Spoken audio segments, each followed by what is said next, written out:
Got the outside of the old fort. You can see the control tower that was built during World War II for harbor defense. It wasn't necessarily worried about the Germans invading, but their subs had infiltrated Scapa Flow in the UK, which was a very protected anchorage in 1939, and sank the Royal Oak, which was a Revenge class battleship. So they was worried that maybe a sub would somehow get its way into the harbor, fire off a lot of torpedoes, and do 6 shades of hell before escaping. So you see some modern looking guns. That gray one just to the lower left of the tower, it was used during World War I, I think possibly even Spanish-American War, for harbor defense. Okay, this is a replica of a Revolutionary War cannon, and it was placed here according to the placard to represent the approximate location of the original Palmetto log fort that was used during the Battle of Sullivan's Island, June 28, 1776. Colonel Moultrie, who the main brick fort's named after, used the cannon to defeat 9 British warships. Take that, Republic of Beans on Toast. Now, during that time period of the Revolutionary War, and even after, during the Crimean War and during this American Civil War, you would have improvised forts.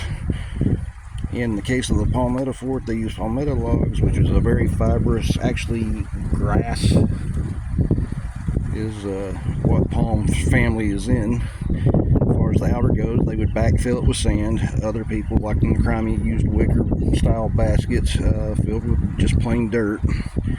Anything to take the shot of bullets and cannon shells. 1780, Beans on Toast comes back with more ships and didn't play around with the improvised fort. 96 ships, and they ended up invading. And I believe that was when,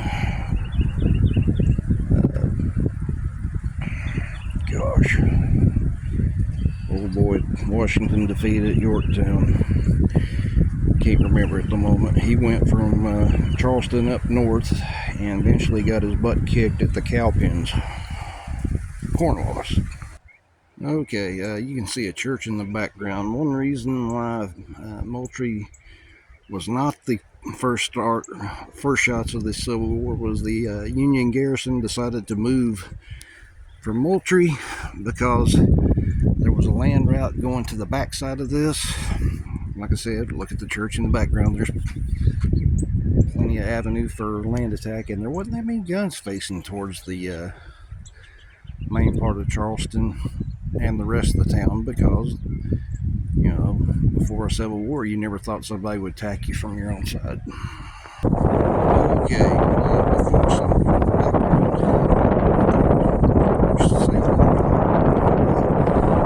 the Union soldiers went from Moultrie across to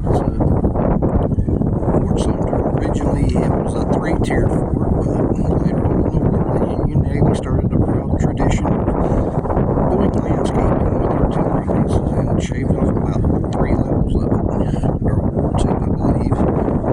And best I remember, they did put some modern gun mounts in there to help defend the harbor fort from subs and other ships. Here you see another container ship getting ready to go under the bridge that I got lost and went back across on accident earlier. I'm actually at the water's edge. I'm going to stick my feet in the water, make sure, because it's not a beach trip until you do. It's May, the water is cold, but it feels good at the same time. There we go, there's my Sasquatch.